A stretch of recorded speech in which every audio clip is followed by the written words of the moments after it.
盆栽からしたらもったいない松盆栽生産日本一の高松の盆栽園北谷養成4代目北谷隆一です。今回のテーマは松のね針金が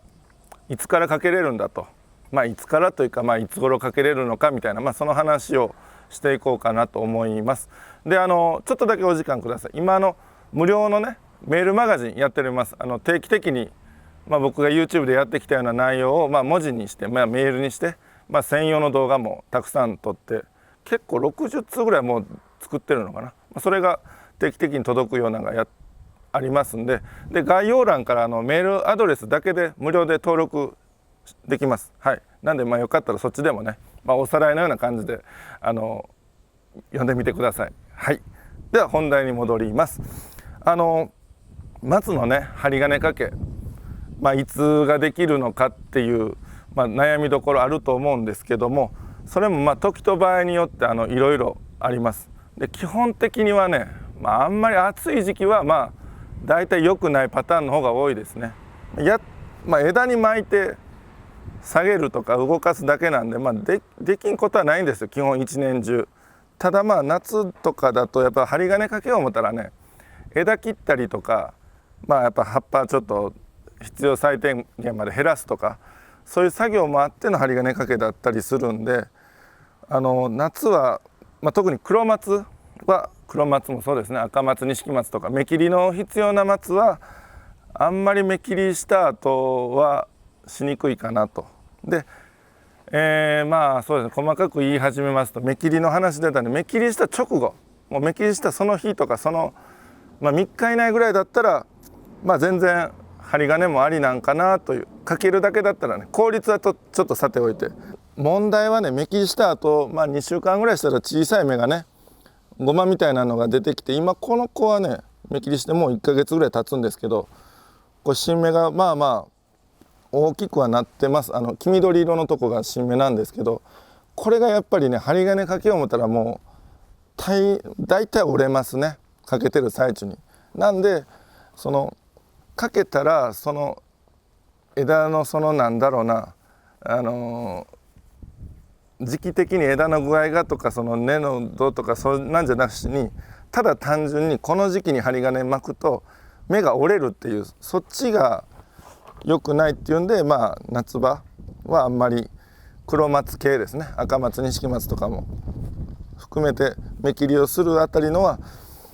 その新芽が固まるまでは針金はかけない方がいいのかなと。でじゃあその新芽が固まるのがいつ頃かというと、だいたい10月後半ぐらいになったら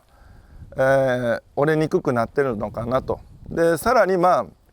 安全策で言えば11月超えたあたりとか、別に11月から以降できるとはいえ12月でもいいですし、それでも2月いっぱいぐらいがいいかなと思います。で次2月いっぱいから何が起こるかというと、またこの新芽がね成長していくんです。その目切りじゃない春になったら芽吹いてくるんですけど、それがまた折れやすいのが出てくるんで、だからやっぱり3月4月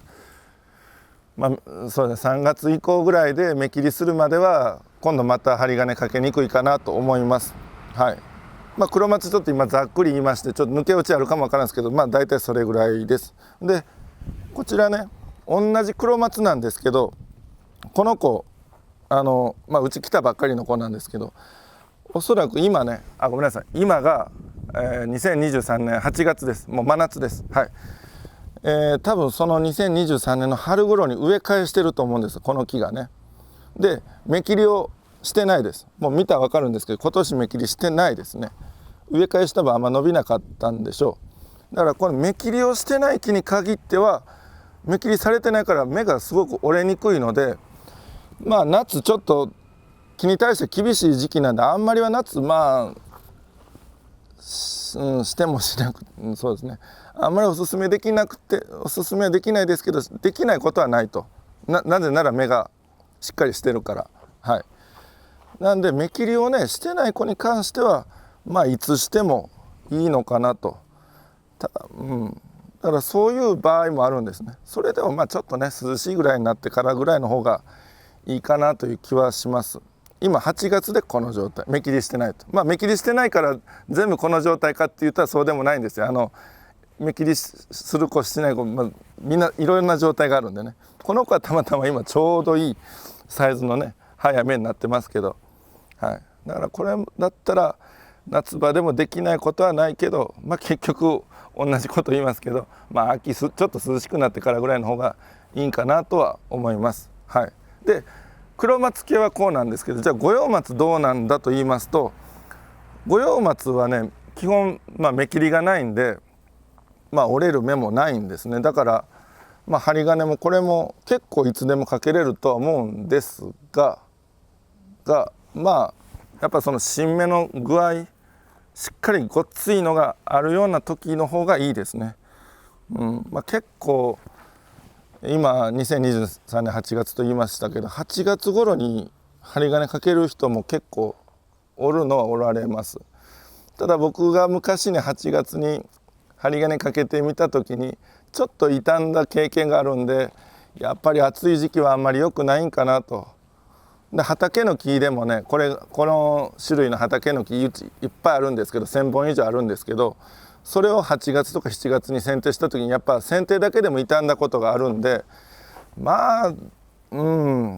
かけれんことはないけど、あんまりやっぱこれもね真夏暑い時はしない方がいいんかなという気はしてます。これ僕の考えですけど、だからさっきと松と黒松系と似たような感じになるんですけど、やっぱちょっとね涼しくなってから、で、真冬は当然いけます。で次新芽が吹いてくる時期でも少々五葉松ね芽が折れてもねいけたりもするんですよね。だから逆に真夏以外、芽が折れてほしくないような状態だったらかけないとか、あとは暑すぎたらかけない、その2点ぐらいでね結構広範囲でかけれるのがこの五葉松ですね。ただこの五葉松下が黒松でね、黒松に次いでる五葉松で香川県産なんですけど、これは結構強いんでいろいろしやすいんですが、未生の五葉松はあれも随章とかあんなのは春ぐらいにすごい芽が伸びたりしてね、あれが折れたらまずい時もあるのかな。あれ折れてもええんかな。だから結構五葉松種類いろんな種類があるんで、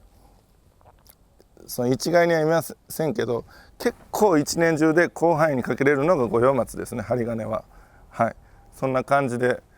僕は捉えてます。はい、針金いろんなねそのかけ方あるんですよ。細かい枝までかけたいっていう時は結構時期選びますけど、大きい枝だけかけてちょっとギュッと下げるとか、それぐらいだったら結構ね折れるものがない時期だったらいけるかなという感じはあります。はい、ちょっと最後ぼんやりしましたけど、そんな感じでね針金はそうですね、初心者の方から見たらもう折れるものがあるかどうかぐらいでね判断してみましょうか。それから最初入って、あとはいろんな経験を積みながらね、あの時期良くなかったなとか、ああいう時期良くないよと他から聞いたからちょっとそのままみたいな。ただ夏はあんまりやっぱそうですね、やっぱ僕はあんま好きじゃないかなっていう感じはします。はい、じゃあ本日は以上です。盆栽からしたらもったいない北谷養泉4代目北谷隆一でした。チャンネル登録高評価メールマガジンもよろしくお願いします。